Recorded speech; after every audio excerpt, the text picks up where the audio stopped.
All right, you guys, we are riding. Hang on just a second, you guys. I need to video both of them, so just... All right, you guys.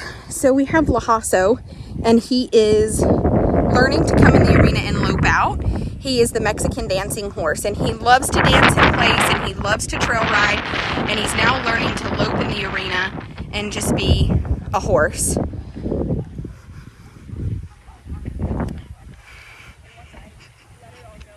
Will you just stop him right there and let's turn some circles so they can see him? I think this horse would be a blast for somebody. I ended up talking to the people that were on his Coggins, and he is just a 5-year-old. And you guys can see how much weight this horse has gained since he's been here. He was trained by a Hispanic man around Amarillo, Texas, and they had him in training for about 4 months, and he rears up, he can do like a little bit of a leap out, and he can also dance in place. He had 4 months of training for those things because they were going to make him a parade horse. He is actually 50% Andalusian and 50% Arabian. So I can see that, like that made sense to me. And anyway, their daughter wanted to do the Charo Queen type contest and things like that. So they actually had purchased him for her to do like the Mexican rodeos and stuff, had him in training for 4 months. And that 4 months included from not being broke until what you see today.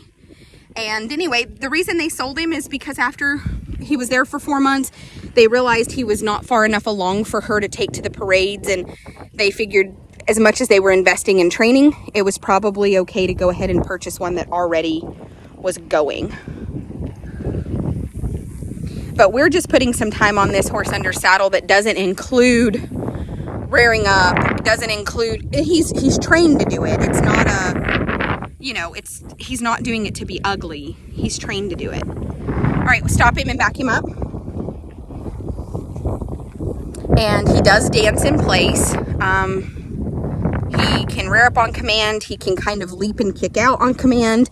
And those things are fine. What we're trying to teach him, though, is because I feel like maybe somebody was a little bit tough on him, is that he can just go ride without being expected to do those things. Like, he can just ride around easy. And this is something that Tylen started, and Clint's just going to kind of finish, is just the riding around soft in the bridle and not trying to overthink all of the cues.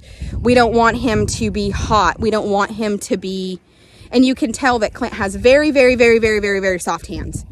And I love it. I have super soft hands, so I recognize the softness of his hands.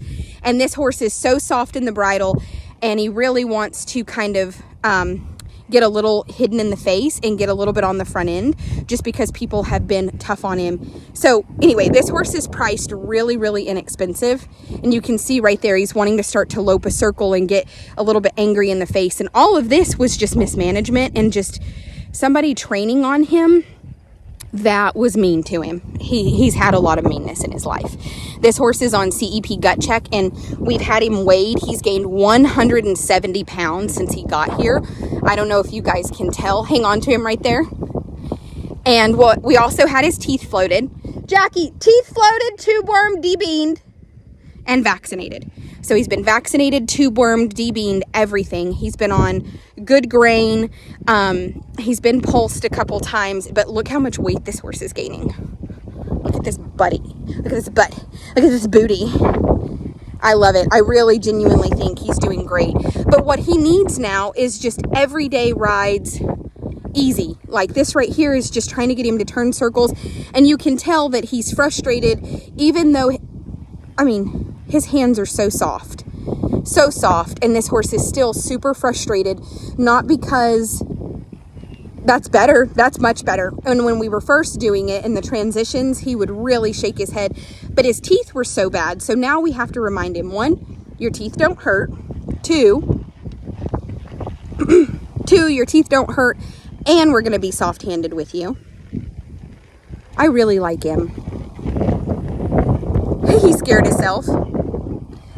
So this is just an update, but unfortunately this horse is getting to where he's been here long enough. He's out of time, but he is a great project for somebody, because here's the thing about him is he's not dangerous. He is not trying to rear up and hurt anybody.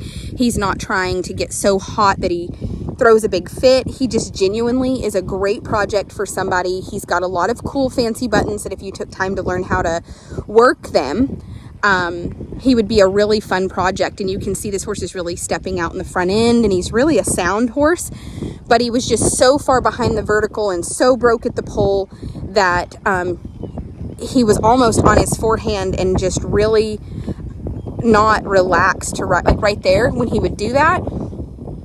It's because he gets rushed and he's trying to like pick his front end up and move. And somebody in one of his videos said it looks like a limp. It's not. It's that he gets behind the vertical, he gets on the forehand, and he's got to kind of bounce up in the front end to pull that front end around, because he's getting front end dominant. And what we're trying to do is just get him to be fluid and make really pretty circles where he's not, you know, where he's not so on his forehand that he can't come around.